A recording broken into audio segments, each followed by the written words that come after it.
Welcome, everybody. This is the Thursday evening Viper Trading webinar. If you are here to learn about trading the futures markets using the Viper tools, you are absolutamente in the right place. First, we're going to knock out our standard disclaimer. Let's go ahead and take care of that right now. All communications from Viper Trading Systems are for educational purposes only. Futures trading does involve risk, and there is a risk of loss. Nothing contained in this webinar, other webinars, including the live trading room, are to be construed as investment or trading advice. And of course, everybody in here does know that you do trade at your own sole discretion. All right, you want to do something fun? Anybody want to do something fun? You up for something good to do? Like seeing how to make some money? Making some money. Okay, so here's the deal. Tonight's webinar title is Spot That Perfect Trade, Nail It, and You're Done. So without further ado, let's get over to an ES chart. We're going to start with ES on screen 1. Now, this is the last day of our New Year open house. So quite a few people are in here visiting, and quite a few people are taking free trials, and some of you may be looking at this for the first time. So what we do here is we trade futures markets, namely the E-mini S&P, which is ES. All the equities are on the March contract. You can see right here, ES 319. If you've been in a live room, you know that we also trade crude oil, CL, February contract, $10 a tick. Gold, February contract, also $10 a tick. We used to trade NASDAQ. We don't do that anymore. And in the room, we trade the Russell. You can see that this is YM, the mini Dow. This is the mini Russell, 319 contract, $5 a tick. And so we're connected to our broker, NinjaTrader, to provide this 4-range chart data feed. NinjaTrader, of course, is the platform that we trade on that connects to the broker's data feed. Now, if you didn't have anything on here and you just had a 4-range chart, you would just see bars more or less going up and down. Some might be red, some might be green, some might be some other funky color. We don't know. So what you're seeing here is the Viper trading indicators. And they are as follows. They are the background colors. They are the bar colors, blue, yellow, and red. They are the swing levels. See the dots? Power meters are the 4 trends on the chart. We have the predictors, real-time swings, and painting in real time. And of course, we have the bands. The most prominent thing on here is probably these bands right here. So you've got a thick line in the middle of the bands, and you've got 4 bands above it and 4 bands below it. And most of you, of course, know that this thin red line here at the top of band 2 is line 2, features in our prominently in our trading. And then the thin green line on top of band 6 is referred to as line 6. You might hear that called out on trades, also features prominently in our trading. Now, when I say find your favorite trade, the stealth. The stealth is this kind of odd-looking little sneaky snake line here. See, you got the red stealth when it goes down, market goes up. You got a green stealth. It's like looks like a little thin little sneaky snake there. We use that sometimes in conjunction with the line 2 and minimum retracement trades and trail stops. But tell you what, we're not going to, for the purposes of this webinar, we're not going to get too complicated tonight. We're going to try to keep things as simple as possible. Now, when we say find your best trade, what are we talking about? What are you supposed to go out in the front yard and start digging around and see if you find some gold out there? What do you think? Drive around and look at, flip around some charts, start looking at them, see if something pops up that you want to do? What are we talking about? Find your best trade. What is a best trade? What is your best trade? That's a collective question for the whole team tonight. What is your best trade? Do you even know what it is? If you do, go ahead and type it in. What's your best favorite trade? What's the go-to trade you like to do that has the highest win rate for all the different trade types that you could take? What and where and what instrument? Just take a second. Go ahead and type that in.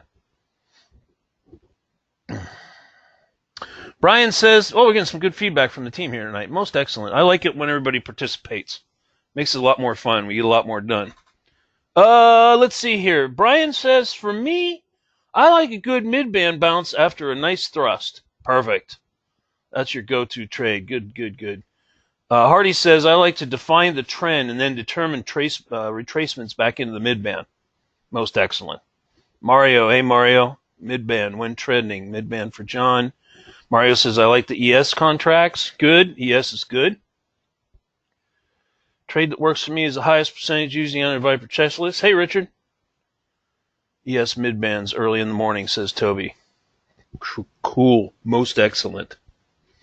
Now, for some of you who are in the new category, let me explain, in addition to the indicators that you're looking at here, we need to discuss the different trade types, and we're going to focus in on one of them tonight to make it sort of our foundational trade, if you will. So what happens with markets is markets can go sideways, markets can go up, and of course markets can go down. Here are some examples of where ES can go sideways for a while, like in this area right here, and like in this area right here. Okay, those are called ranges. We'll talk about how to train ranges in a little bit. Let's just sort of put that on the back table for now. And when markets come out of ranges, you can have what's called V-tops or V-bottoms, where you get trend reversal. But many times what will happen is you'll come out of a sideways type price action like this, and the market will push up into what is called an uptrend. Characteristics of an uptrend are as follows. Green background. Notice how when, and you're probably like, oh, what is causing that to turn green? Well, can you see this swing low was taken out here? So above here, and primarily blue bars. And notice how the middle band, the thick mid band, is going up, stair-stepping up like such. Okay, these are the characteristics of an uptrend. So what type of trades do we take in an uptrend? Long or short? When the market's heading up. You can type in an L if you think we're going to take long trades. And you can type in an S if you think we're going to be taking some short trades in an uptrend. Right. Long. Long only.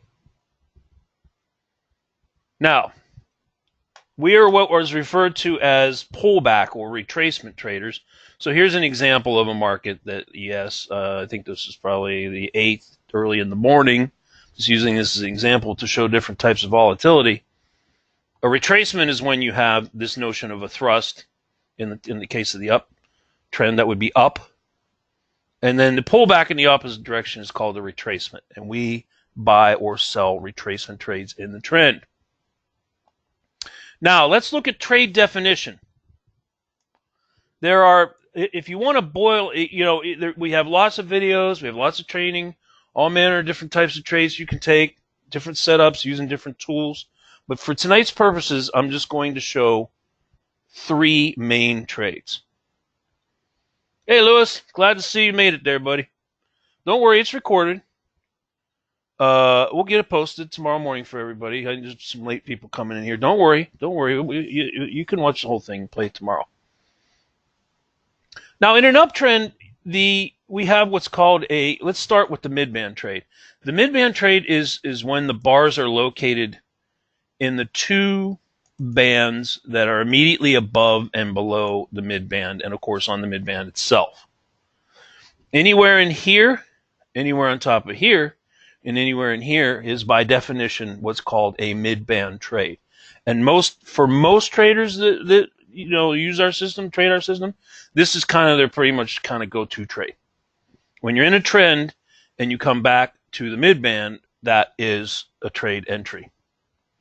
Now you can notice here in this case that the depth of the retracement came beyond the mid band and beyond the band below it and went all the way out to here.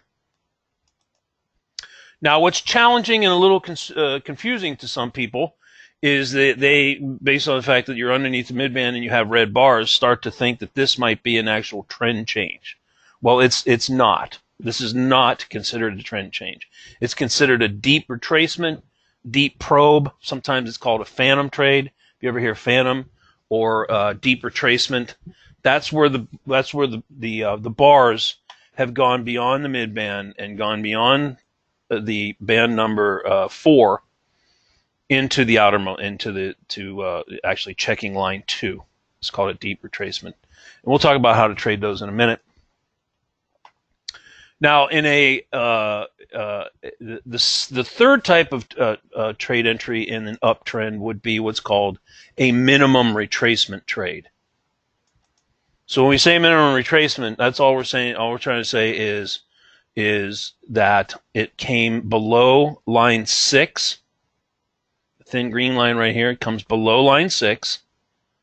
And it has to break the stealth line. In this case, the green stealth line right here has to do, once it does both of this. So these bars right here are what are considered a minimum criteria retracement trade. Okay? So once again, mid-band looks like this. Deep retracement or phantom looks like that. Minimum criteria trade looks like this in an uptrend. Now, here's what we're going to do. We're going to pause and do an exercise together. Okay? What I'm going to do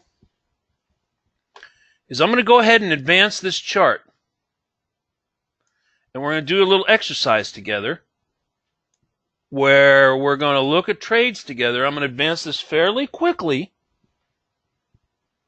Now, when you think you see a mid-band trade, we're all going to be calling out mid-band trades where you think you see a mid-band trade. And when you think you see a mid-band trade, you're going to type in an M. So I'm just going to advance this chart. I'm going to start over here. I'm going to leave the definition on here. Everybody ready?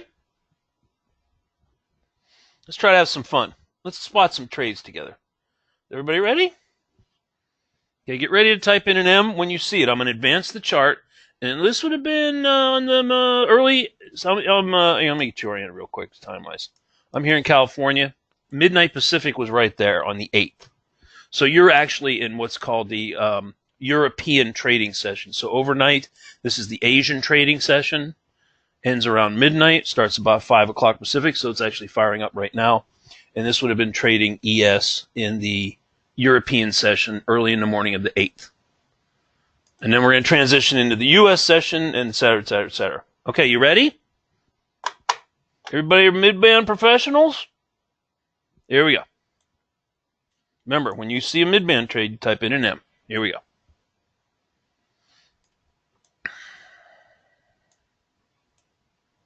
Get the bars much bigger here. Make them way super big so you can see them real good. I'll try to go at a reasonable pace too so you get time to look at the bars.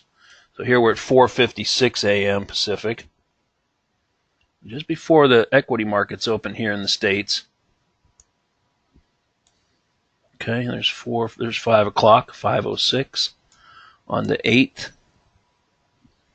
So we're still in the pre-market session as far as the equities are concerned. Okay, let's see, here's 5:30. Heading up, heading up, heading up. Getting a little run at 6 o'clock. Okay. There's 6:32. Equity markets open in the U.S. right here at 6:30 a.m. Pacific time, 9:30 Eastern. Heading up on ES, heading up, heading up. 6:36. We're 6 minutes into the U.S. session.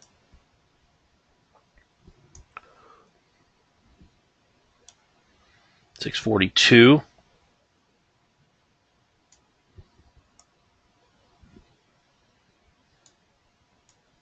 Now, in this exercise, you don't have to say whether you're getting long or short. So that's not the question, right? The question is not, are you getting long or short? It's not the type of trade. It's not the direction of the trade you're taking. The purpose of this exercise is to help you recreate real time and see mid-band trades as a team. Okay, I'm going to keep going. It's 6:48 a.m. on the morning of the 8th. 6:54 coming up on 7.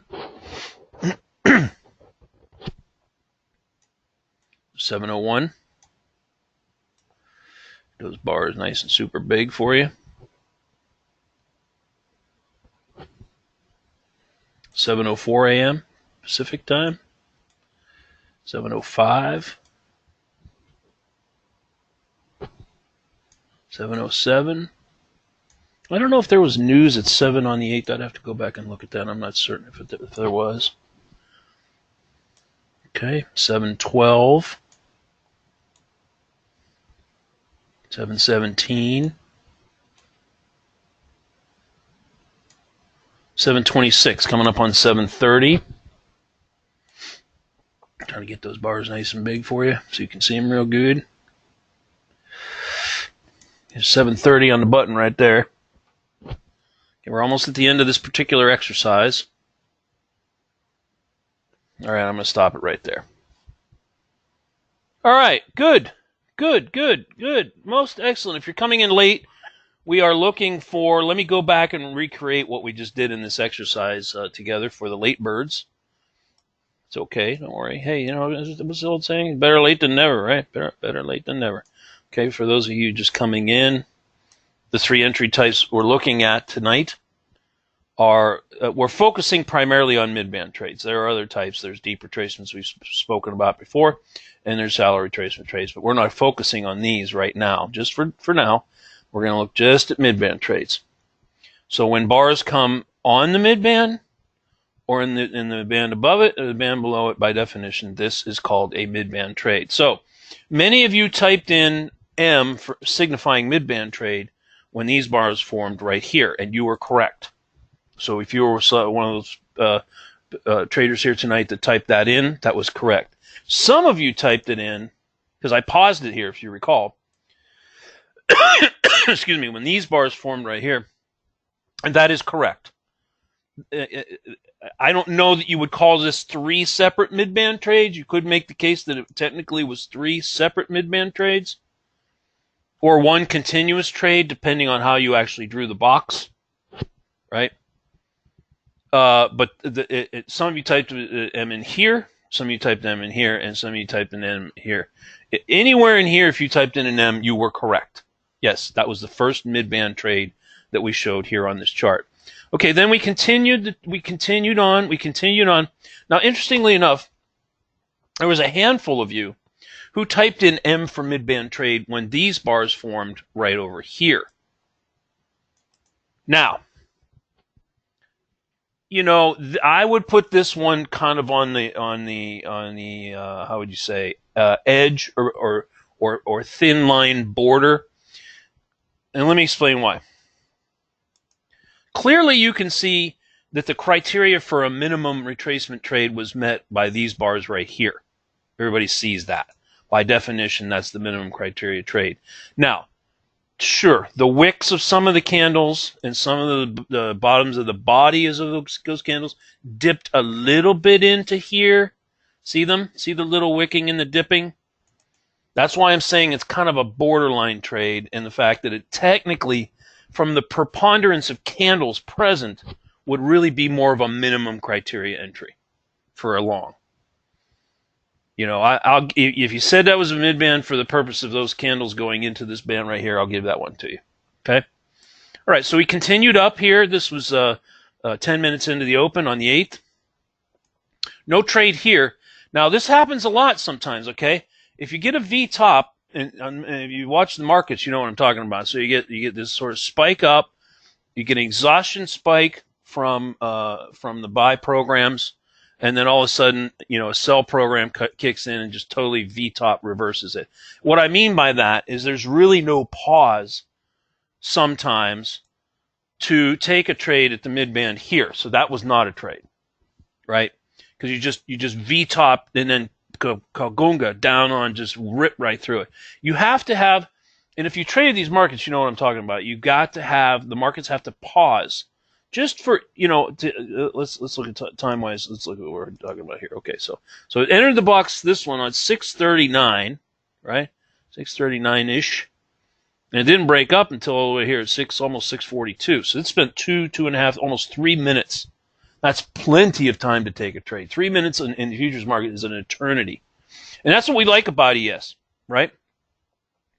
It's very patient when it comes into these areas, and there's plenty of time to figure out what to do, especially if you're in the room. We're calling it out, and we're taking this with you. We're calling it out and taking it with you. Now, in the case of here, there was no pause.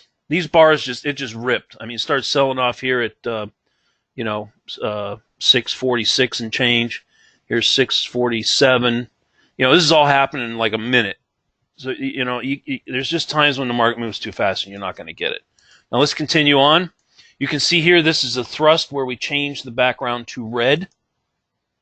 Right here. All the bands in the mid-band are stair-stepping down. The bars are predominantly red. We've gone into a downtrending type situation. So as we discussed, for those of you who came in late, as we discussed right at the open of the webinar, in downtrending situations, we're shorting only, right? Shorting kiss and rolls off of resistance. The converse is true of up trades where we're taking longs at support, right? All right, let's advance the chart. Now, this is really interesting to see when I do these exercises, really, sort of see how the team reacts to bars appearing on the chart.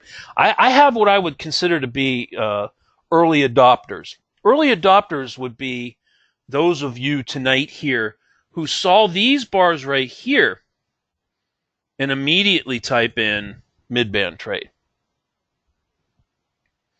Now, if you... Order filled. Ooh, I don't know what the heck that was. What the heck was that? I don't know what that was. Anyway, yeah, so here's a good way to look at it. And let me go back. And I'm going to draw a circle around this right here, okay? I'm going to draw a circle around this right here. As soon as the bars enter this zone, whether it's here, here, or here, you now have a mid-band trade. So let me go back to this other one. So by definition, when is the first bar that occurs that fits the definition of a mid-band trade? Let me blow them up real big so everybody can see. Because by the end of tonight, I want everybody to be able to see and take mid-band trades. That's the goal. Because on ES, I'm telling you, there's a high win rate, very successful. You can leverage up and make a lot of money trading mid-band trades on ES. All right, I'm going to do this super slow, and I'm going to blow the bars up. Now, as soon as you see a bar that meets the criteria for a mid-band trade, type in and out. Okay? And I'm going to start right now. Here we go. Make the bars super big, super duper big. I'm going to go bar by bar.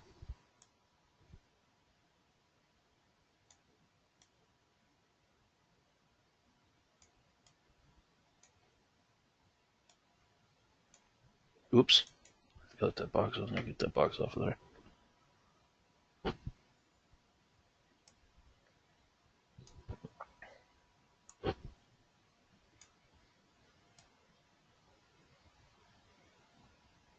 All right, I'm going to stop.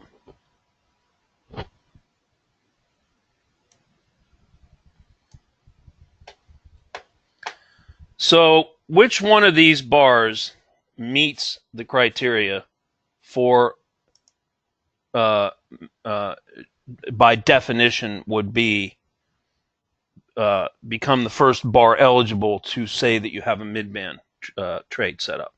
Bar A, bar B, or bar C? This would be the first bar in the sequence of bars that qualifies as a bona fide mid-band trade. Bar A, here, this little doji candle. Bar B, or bar C? Oh, and I'll give you 5 seconds to type in your response. A, B, or C? It's not a trick question. Remember the definition, right? All right, let's answer it this way, all as a team, so we all get get real good familiar with this. This is critical. There's a reason I'm spending so much time on this. I remember a quick story. I remember, this has got to be 20 years ago, maybe longer. I was trading stocks, and I think this is back when I was up on the trading floor in San Francisco trading stocks. Anyway, so I went to these webinars, and we didn't call them webinars back then. It was, like this internet hadn't really taken off that much yet. Anyway, long story short, I remember this instructor in this one training session kept talking about bars and doji bars and where the bars are and all sorts of stuff. And I just said to myself, man, this is a ridiculous amount of time to spend on bars. Now I know why he did, because the location of these bars make a huge difference on when and where and how you take the trades. That's why we spend so much time on them. So, is this bar inside of the, okay, and then the mid-band trade is defined as follow: bars that fall in here. Is that bar in there? No. So it's not A, right? It's not A. Okay, the wick came up in there, but it didn't close in there. Now, how about this one? Is this one in there? Well, it looks to me like about half of it's in there. Is half all of it? Is half, and B, bar B, is all of this trade in this box, yes or no? This bar right here. Where did it close? Where did this bar close? It closed right here. Is that in here? No. How about C? Is C in here? Yes. So, out of the A, B, C bars, which was the first bar to meet the mid-band definition criteria of being a mid-band trade? Bar C was the correct answer. Now, in the future, when we do this exercise and I advance the chart as recreating real time, as soon as you see a bar enter this area right here in a short condition, right? This is the retracement. Here's the thrust, right? We're all on board with that. We understand the concepts of thrust and retracement. Here's the retracement here. So the retracement is coming up at and on the midband. So all of these bars qualify as midband bars, right? But in the future, as soon as you see one bar come into here for a short and one bar come into here for a long, closing down inside of here like that, you should do what? Type in N for midband trade, correct? M for midband trade. Everybody got it? Now, all I'm trying to do at this point is simply get everybody to be able to clearly see and identify when a midband trade is present. I'm not saying this is the, I want to be clear about this. I'm not saying this is the bar where you take the trade. Okay, there's other techniques of getting in, and we'll teach that. We'll teach you how to do that. All I'm simply trying to do is help your sort of trading spidey sense to now become more aware. Hey, wait a minute. So, while these bars are dinking around down here, I'm not in a midband trade. I don't really need to worry about those too much, although I am aware of the fact that I have had a thrust to a fresh swing low, and I am in retracement mode. And you might hear a call in the room, for instance, if the room was open. Hey, if ES gets anywhere up around, say, 73 3/4, 74 area, right around that midband, and does a kiss and roll over, I will be taking a short there. So when you hear those words in the room, that's what's happening. Say the market's way down here, and say we missed this short. Okay, hypothetically, we missed this. We're not in it. Whatever. We're watching the thrust and everything, and then now it's starting to pull back. And you might hear a number like, hey, and what we're doing. Why would somebody say, hey, 73 3/4, 74, kiss and roll, I'm looking for a short? Because at the time the bars are here, our eyes should be looking here. So this is this whole notion of what we used to talk about before. I haven't said it in a little while. It's a looking ahead. So you're anticipating what could happen. You're looking beyond the right edge of the chart and anticipating and saying to yourself, here's my sweet spot, right? If I get anywhere and the trend is down, and you're looking forward, you're sort of looking at these bars. You're paying attention, of course, to what's going on here, obviously, but you're looking out here and you're saying, hey, hold on. We get up here, trend is down, I'm looking for a short, and we kiss and roll, I'm going to be looking to get short. Well, we say kiss and roll, Brian, is just it's not so much an entry expression. We would put an object trader box on it and enter that way. You could put a limit order up there. You could hit a market order when it rolled over and a bar closed. There's all kind of ways to get in. You could do Gary sometimes does the retracement raise. I'm just simply referring to more conceptually is looking forward when the bars are down here to look forward and have some forward-thinking anticipation of if it did come up in here and did roll over, I would be looking to get short.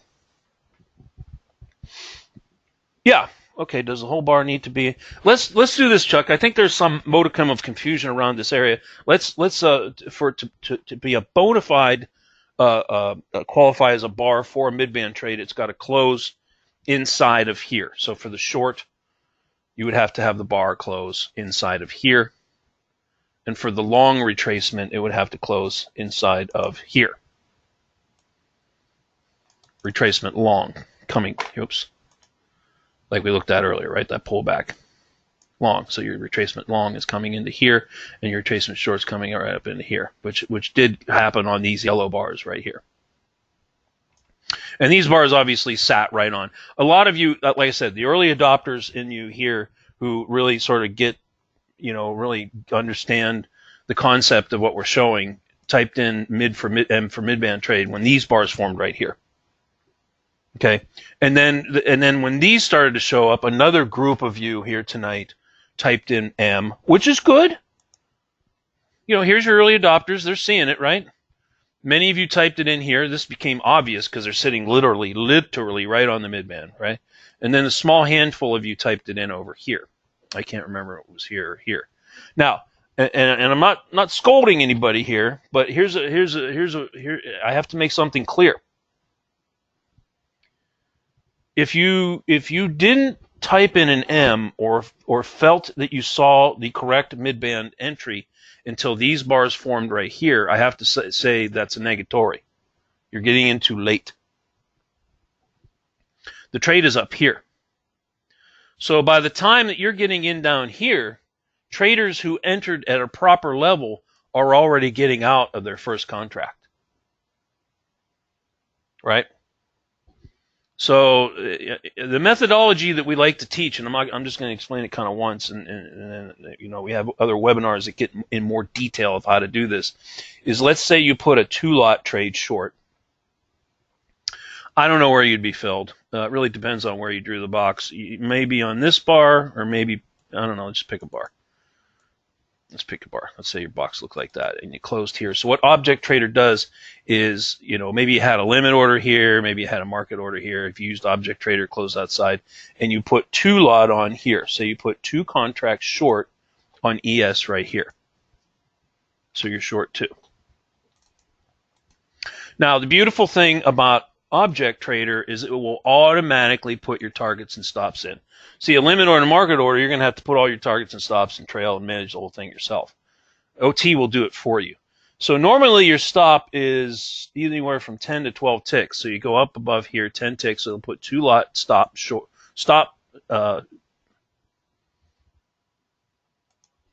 loss short up here, right?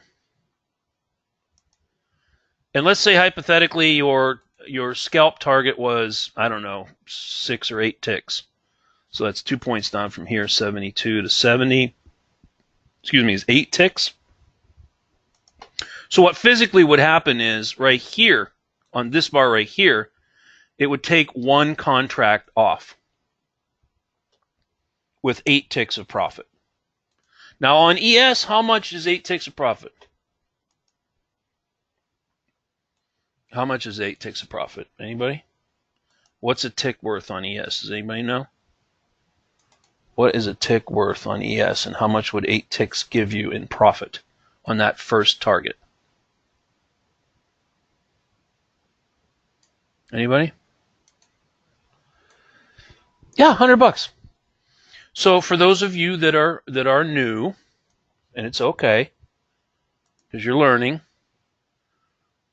each point on ES, so if you go from 71 to 72, is $50, and there's 4 ticks in there. There's a quarter, half, 3/4, and on the right whole number. So 50 divided by 4 is $12.50. So each tick is $12.50. So if you go 8 ticks from here to here, you've made $100 on your first contract. Okay? That's how that works.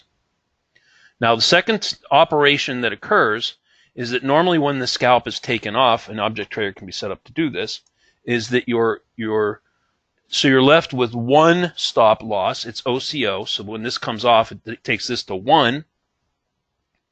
And then you want to come to within 3 ticks on the final 1 contract. That's your runner, right?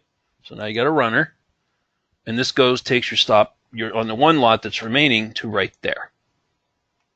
Now, why do we do this on all these trades? Why go through all the mechanics to do this? What's the advantage of doing this? Why are we doing all this? And what do you have here when you hit 8 ticks and now you're 2 or 3 ticks behind your entry? What is this called? Anybody? A free trade. That's right. For those of you that are new, what we mean by free trade is, let's say that for some reason, some weird tweet comes out, and some country's all bad, and some the horrible news, and all of a sudden the ES spikes way up here, and just takes off, and freaks out, and what have you. Would you still make money on this trade? Yeah. Depending on how far back you were from break even. Break even's right here. You already banked 8 ticks, right? Comes back up here. Say you're 2 ticks behind here, net 6. Less commission. This is called a free trade. On every single trade that you do, that you would want to follow this methodology. And you can do more. You can do 2 runners. You can do 2 scalps and a runner. You can do 2 runners and 2 scalps. Any multiple combination of this, if you can master this setup right here, especially on ES with mid-band trades, you are going to be making some bank. Trump has a new hairstyle tweet. Yeah, that may throw the markets off. You never know. You never know. Who knows what the markets are going to react to? Okay, so let's finish this trade out, and then we'll go to the next exercise. Now, notice what's happening here. I'm going to show you a couple of things, and then we're going to look at how this trade wound up.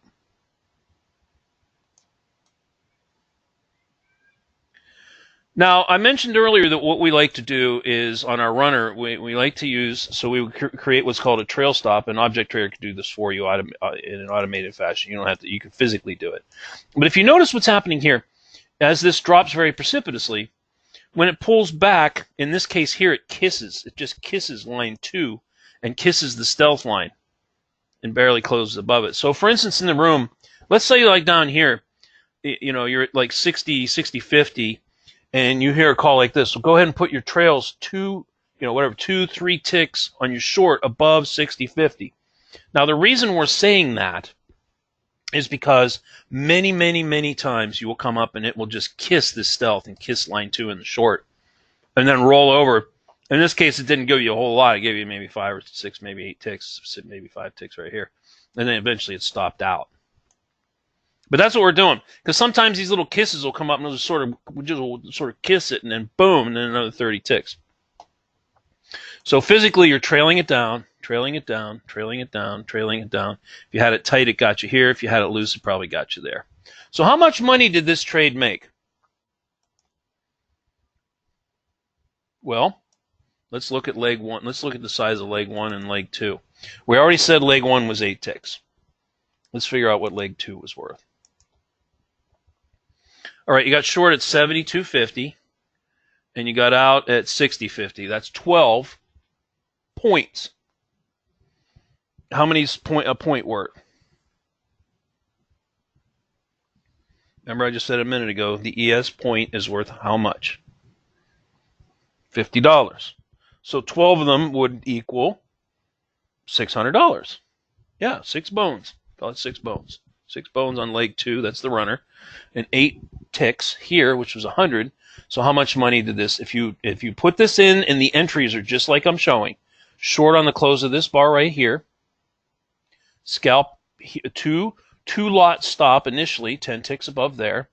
You hit your scalp at 8 ticks, 1 stop comes down to here, 2 ticks behind your break-even entry, and then you trail, all the way down, trail, and then right here somewhere, line 6, you get stopped down on that bar right there. So you got $700.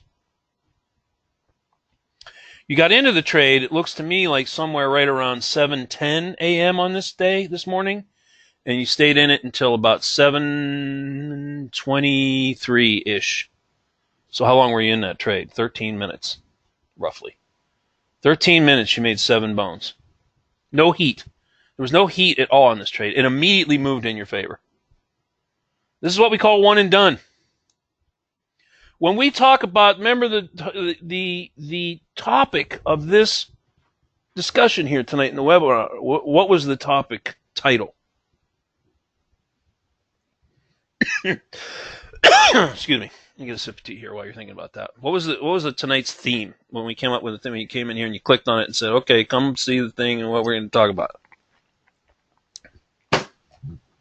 Find your perfect trade, nail it, and you're done. Now, for those of you who like to take mid-band trades, particularly on ES, which I do every morning, I take this trade every morning. This is my go-to trade right here. In fact, I don't recall, I would bet money I probably took this trade. I probably took this. I've taken a lot of trades since the past couple of days, but I would bet money. We called it in the room, and I took it. How many of you, if you nailed it, made $700 that you would be done by 7:23 a.m.? Show of hands. How many, if you took this one trade on ES, you nailed it, and at 7:23 a.m., you were up $700 on one trade less commission? John says, I did. You remember that I did? I'm sure I did. This might have been a night day when I loaded it up. Sometimes I'll put 3 on. Sometimes I'll put 4 or 6 on. I might have put 3 on this one. 3 would have put you up almost 20 bones, depending on where you got filled, where you got in and out, and how you trailed your stop. Yeah, done. Me, I would be done. Good. So this is what we're looking for. So now, let me talk about this here. So now this is the frustrating part, and I'm going to offer you some advice to help you with this, because I know for most of you this is a problem, and it might be plaguing you every morning. Let's say you come into, I don't know, let's do a hypothetical here. You come in and you start looking at the market around, I don't know, 6:20, maybe 10 minutes before the market opens. Okay, so you're starting to look at the market, and you see that the market at that time was all the way up here. What is your first inclination to do? What do you want to do when the market looks like this and you come in early in the morning and it's way up here? You want to buy it, don't you? You want to go long right here, don't you? Yeah, I know. You know why I know that? How would I know that? How would I know that you see the market's up and your first inclination as you look at this chart is to get in the market and get long right away? Because it's natural. It's natural to feel that way. It's called fear of missing out. You see the market run, and you feel like it's going to take off and run 100 ticks, and you're going to miss it. Guess what? You're not alone. Everybody feels that way. I feel that way every single morning, unless it's in a range. Okay, if it's chopping around in a range, you can see the range, and it's been in a range for like an hour. Okay, yeah, you're just like, okay, well, it's got to do something, get out of this range before or I'm going to scalp the range or whatever. But it's natural inclination to watch a market run and feel compelled to pull the trigger and get in because you think you're going to miss the next big move. How often would you guess that the market right at the open, when it's already running, will go ahead and keep running and running and running, and you'll miss the big trade of the day? How often do you think that actually really happens? 10% of the time? 20% of the time? 5%? Never? It's very rare, Bruce. That's right. It's extremely, I can't give you an exact percentage, but I can tell you it's probably under 10, probably less than 5. Okay? So here's one thing that might stick in your head to help you, and I fight this every morning, so don't feel bad.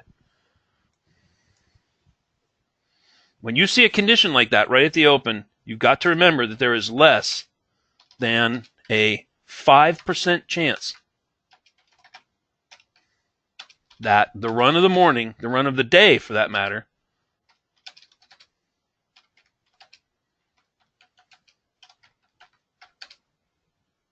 right at the open, particularly after it's already run up. Oops. How am I going to fix this? Let's see if we can do it like this.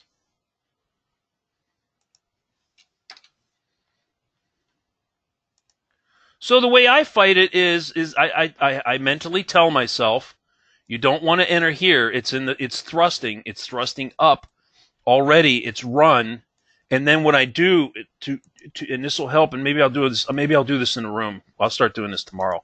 If the market, if we open and we are in this condition tomorrow morning, I will help you fight that. I will physically say, do not buy it up here, because in actuality, if you look back, you can see that this trade, the traders who are in this trade are already long from maybe down, all the way down from here, maybe from here, from here, from here, from here, from here. And so all these traders who are long from lower levels, what are they going to start doing up here?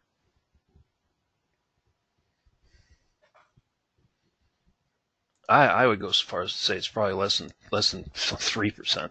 Very, extremely rare, maybe even 1%. This rarely happens that it just takes off and never looks back and you miss the huge trade. Yeah. So that's what I do. That's how I quell that urge, the compelling you feel in your soul. You want to buy it up here. It's going to, big profits are coming. You look back and you got to go say to yourself, wait a minute, wait. Look, here were all these trade entries here. Here was mid-band trade entries here. Here was deep retracement trade entries here. There was minimum criteria. People are long from all the way down in here. And sometime, at some point, somebody's going to start taking some profits up here. And when the profit taking start, what's going to happen to it? Well, let's see what happens. Let's continue it. Profit taking is profit taking from the longs who are down here? Is profit taking going to keep it going up, or is the profit taking going to do this? It's going to reverse it. In fact, if you had pulled the trigger here, you would have been getting in almost right at the top of that run. Almost right at the top of the run. And if you had a 10 or 12 tick stop, this pullback, if you got filled, say, up in here on one of these bars, and you had a 10 or 12 tick stop, when it came back into here, it stopped you out with a full hit. You took a full hit right out of the gate. And then to make matters worse, you're licking your wounds, right? You're licking your wounds saying, dang, I just got a hammer right out of the gate on a 2-lot full 12-tick stop. I just got slammarooed. And then what does the market do? Minimum criteria trade runs up, takes the top out, and so the trade where you're getting stopped out right here is actually the entry you should have been patient and waited for, right here.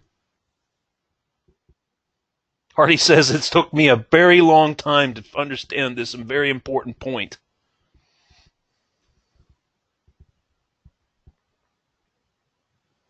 Oh, the first 5 minutes? We usually have that rule, Brian. Yeah.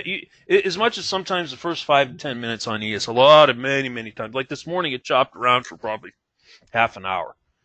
If you're watching ES and I'm quiet, I'm probably not taking anything. I'm just watching it. So the point I'm trying to make here, there's several points I'm trying to make. The first point is this, is that if you're trading ES, I can tell you from experience, 640 on this chart is right here. The trade set up actually right here. 9-10 minutes into it. In the first 5 minutes, it's extremely rare that this thing going to take off and never look back. The first half an hour sucked on. Yeah, that's right, Brian. It was extremely choppy, and I said that. I said, look, it's been in a range for 2 hours. He said, and I called out the levels. I said, you can choose to scalp it, but you're going to have to be quick to get in and out, or use your object trader tool, or just stand down until it breaks and runs. And sure enough, it did. Now, what's even more tougher than this, condition, is then when it comes and it rips through here and you miss the short. Now you're coming up on 7 o'clock. You've been staring at this market for over half an hour. Either you got long and stopped out, which is not good, or you got a scalpy here and you're up just a little bit. You see this thrust down here, and you're saying to yourself, dang, looks like it's changing trend directions. I got to start looking for a short now. Sure enough, comes down, starts pulling back. Okay, now by 7 o'clock, you've been staring at this chart for over half an hour and waiting for something to happen. So that's the whole patience thing, waiting for the trade to come to you. The trade has to meet your criteria for your perfect trade. And that's going to be different for everybody. All the people in here tonight, all the people listening on this recording, it's different for each one of you. Now, some of you might say, I want bars right on that stupid midband. No, it's not stupid. It's good. But anyway, so where does that happen? If you say, Charles, my perfect trade is bars sitting on the midband. That's what I want. Nothing else. Well, then where in here did that happen for you?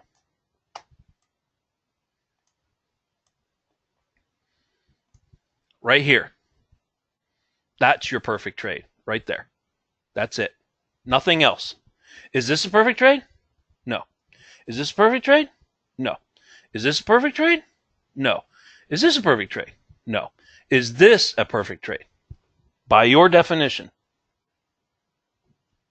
Yes. Now, if you're going to set the bar that high on taking a trade, in other words, you want the perfect trade, that you're going to sit there all morning long until you get it, well then, I'll tell you what, the downside of that is there are going to be a lot of good trades that are going to come and go and you're going to miss them. Okay? So I would suggest in the long term, as you get more proficient and you get more expertise and your win rate goes up and you get some success under your belt and your confidence all sort of built up, but you start expanding out of this here, where you just say, okay, I'm just hypothetically saying my perfect trade is these bars sitting right on the midband. This is the definition of it right here. Well, then you can span it out and say, well, how about this? How about if they come into this band here and roll? Okay, I'll take that one. How about if it comes a little deeper? Okay, I'll learn that one. How about minimum criteria? Yeah, I'll start looking at those. But the bottom line is you got to pick something to start with, and then you got to perfect that first. Okay? You really got to get that foundation in, a good solid foundation. You start getting some wins under your belt. Practice it more. Take it in live markets. You think that's a good idea, Mario? I mean, it might sound really super simple. And, the thing that's going to be tough, it's going to be challenging to you is, you're going to hear calls coming in at you from all in the room, all kind of different. There's a minimum criteria there. There's deep retracement. That's a whatever trade, there's midband coming up, it's come up this here, it's going to roll. The bottom line is that you are in charge of your trading. I'm not holding the mouse and pulling the trigger, you are. And so you've got to learn to see these on your chart for yourself. Because we have a lot of traders, truth be told, all over the world, and some of them never even come in the room. They just license our software and they trade currencies overnight in Europe. Right? There are tons of traders that do that. Some of them come in the room. A lot of them don't. They learn the methodology, and they can trade anything. They can trade 6E, dollar index, gold in the middle of the night. Yeah, that's what you got to do. Learn one simple trade entry and then get perfect at it. And then once you have that down and you got a good, strong foundational base over and over and over and over again, then you expand out and you kick another trade in there and start perfecting that, and another trade, perfecting that, and then pick up another one. All right, listen, I'm going to stop the recording. I appreciate everybody sticking around here tonight. I hope this helped.